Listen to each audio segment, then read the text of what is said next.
foi o principal. Agora, o que está acontecendo e sempre aconteceu, o maior problema é a parte financeira.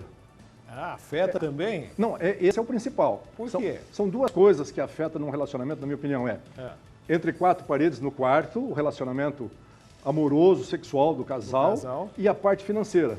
A parte financeira, se o cara está devendo, aí começa a complicar a esposa. Eu conheço casais aqui em Campo Mourão que a esposa não sabe quanto que o marido ganha e o marido não sabe quanto que a esposa ganha. Quer dizer, aí como é que se toca uma empresa familiar, que é a primeira empresa... Aliás, o casamento é uma sociedade, né? Exatamente, é uma sociedade. Como é que você vai dividir com a sócia lá os pepinos se ela não sabe como é que está a situação? Exato. Então, essa parceria entre eu e minha esposa, desde o começo, eu sei o quanto que ela ganha, ela sabe quanto que eu ganho, aonde que eu coloco o dinheiro, o que eu faço com o dinheiro. Aonde nós vamos aplicar o dinheiro que a gente tem, o que é prioridade. Porque muitas vezes a prioridade do homem é uma chuteira nova, um tênis novo, um notebook novo.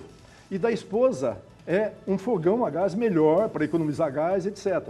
E o marido não consegue entender, porque não tem diálogo, não tem relacionamento, não tem conversa.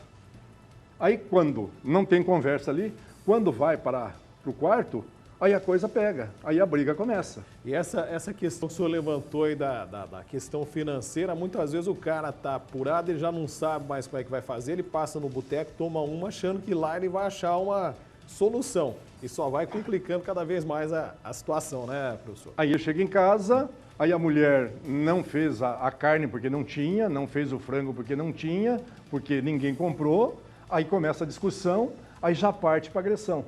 Porque é o instinto natural, principalmente os homens já de uma certa idade, de 40, 50 anos em diante, foi criado na época do machismo, que o homem tem que ser o provedor da casa. Sim, e quando ele não consegue, ele está. E citando o nosso caso, eu tinha certeza que eu seria o provedor da casa e que precisava do auxílio, da participação da minha esposa, a professora Clarice. E aí tocamos, criamos os 2 filhos, constituímos nossa família, 40 anos morando em Campo Mourão, mas assim, ela sabe aonde que eu aplico o dinheiro, aonde que eu gasto, que eu deixo de gastar. Então, por exemplo, eu saio com o dinheiro e faço algumas ações na cidade, e aí, puxa, hoje eu gastei, eu dou a satisfação para ela, para ter um bom relacionamento. Aliás, é a sócia, né? É minha sócia, o casamento. No casamento não tem sócio minoritário nem majoritário, né, professor? 50% para cada um. Lá em casa é 51 e eu tenho 49, entendeu? O senhor é o minoritário? Lá em casa eu tenho 49. Aliás, a última palavra é minha lá em casa. Sim, senhora. Sim, lá em casa também é entendeu? assim, não é diferente. Mas é uma forma. Agora, uma outra coisa também, Alessandro, muito importante, que nessa sociedade, marido e mulher, alguém tem que ceder. Sim. Ou a mulher cede, fica insatisfeita, mas acaba cedendo e fazendo, ou o marido cede e acaba fazendo. Lá em casa sempre aconteceu isso. Agora, eu tenho certeza absoluta que a minha esposa cedeu muito mais do que eu. Muito, muito mais. É mesmo? Tipo assim, nós vamos em tal lugar. Ela, mesmo que ela não queira ir, ela acaba indo comigo para ser parceira, companheira, ela acaba cedendo de ir até lá comigo, contra a vontade dela, mas por ser companheiro, por querer conviver bem. Então eu tenho certeza absoluta que ela cedeu muito mais do que eu. Isso aí, eu agradeço a Deus por esse relacionamento, por essa forma que a gente tem. Então a gente sempre conversa. Depois que eu me aposentei e ela também, a gente tem mais tempo para conversar sobre nós dois. E aí a gente fala dos netos, fala dos filhos, fala das noras. E nessa aí a gente começa a avaliar. Que nem hoje de manhã, uma outra coisa importante para a minha vida. De manhã cedo, a gente ora, na hora da refeição a gente agradece o alimento sobre a mesa, na janta, no lanche. À noite, a gente agradece mais ou menos assim. Oh Deus, olha que coisa boa que você me deu. Então hoje à noite, por exemplo, na minha oração, hoje dei entrevista na TV Caiuá. Conversei com o Alessandro, encontrei pessoas, conversei, abracei, orei com pessoas, conversei, orientei. Professor, nas redes sociais a gente vê muita coisa interessante, né? Essa semana eu estava lendo uma frase que dizia o seguinte: imagine se você tivesse que viver o amanhã somente com aquilo que você agradeceu hoje. O que sobraria para você? Se você fosse viver o hoje somente com aquilo que você agradeceu ontem, você agradeceu a Deus pelo que você teve ontem, e aí, sua vida seria boa? O que o senhor acha? Tá, então, amanhã, o ontem, já passou. O abraço que eu não dei na minha esposa ontem, eu posso dar 10 hoje, ela ficou sem um abraço ontem. Sim. O bom dia que eu deixei de dar para você, que eu encontrei na rua ontem, eu posso dar 50 hoje. Não vai compensar o abraço que eu não te dei ontem. Tá? Então, o ontem já passou. Vou viver o hoje. Então, de manhã cedo, agradeço a Deus por poder levantar, poder tomar um café, poder sair, poder trabalhar. Então, agradeço a Deus pelo dia. À noite, agradeço também. Amanhã, Deus pertence. Mas o que eu plantar hoje, eu vou colher amanhã. Se eu estou plantando hoje chuchu, amanhã eu vou colher chuchu. Não tem segredo. Não tem segredo. Se eu plantei coisas boas no dia de hoje, amanhã eu vou colher coisas ruins, coisas boas. Coisas boas. Agora, se por acaso amanhã eu colher alguma coisa que vai me dificultar, eu vou parar e pensar por que está, é um obstáculo que foi colocado. Por que Deus colocou esse obstáculo na minha frente? Para que eu tenha fé, para que eu tenha força, para que eu possa desviar, para que eu possa suprir todas as minhas energias para desviar aquele obstáculo e caminhar em frente.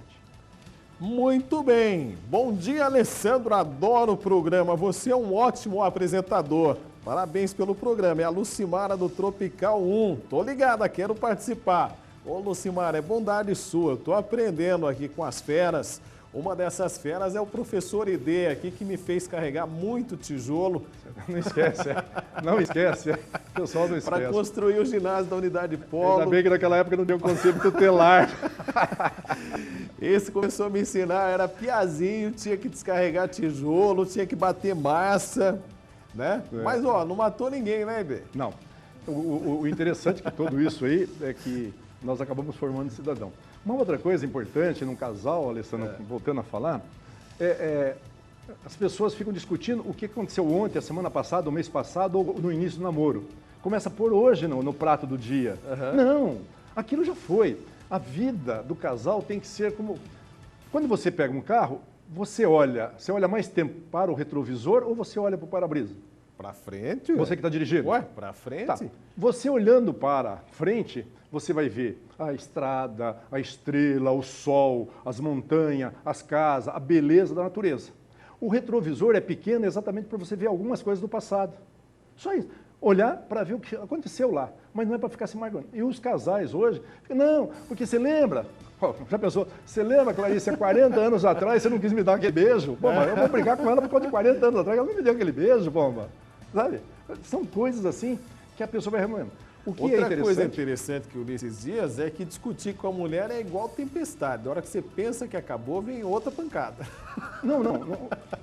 O diálogo, a conversa, a discussão, desde que não seja agressiva. Peraí, não gostei disso, por causa disso. E elas não esquecem, né, professor? Exatamente. Então você tem condições de conversar. Mas o que você não pode, Alessandra, é você deixar assim, deixar acumular. Qual que é o copo que vai pingando uma gota por dia, qual é o que faz derramar o copo? A última gota. A última. Então tá. Essa última gota lá em casa a gente não deixa acontecer. Porque todo dia a gente vai esvaziar. A gente esvazia, conversa, se desculpa, se perdoa, se fala, conversa. Aí o mais importante, aí agradece a Deus. Tem dia que eu oro assim, oh, meu Deus, e junto com ela, Deus, me ajude para eu não ficar nervoso como eu fiquei hoje às 3 horas da tarde com minha esposa. Eu peço ajuda e ele me ajuda. E tenho abençoado. Posso contar uma piada aqui para poder Conta. descontrair um pouco? O casal estava completando 5 anos de casado, né, professor? Aí a mulher foi fazer uma faxina na casa, em cima do guarda-roupa ela encontrou 4 ovos e R$ 7.500 em dinheiro. Falou pro marido, mas o que é isso aqui? 4 ovos em cima do guarda-roupa? R$ 7.500, o que é isso aqui? Não, isso aqui é o seguinte, cada vez que você faz uma coisa que me desagrada, eu coloco um ovo em cima. Oh, ficou faceira. 5 anos de casado, 4 ovos só, né? Tá bom demais. Tá aí o dinheiro, o que é? Não, o dinheiro é o seguinte, cada vez que junto uma dúzia, eu vendo os ovos. Oi, Dê.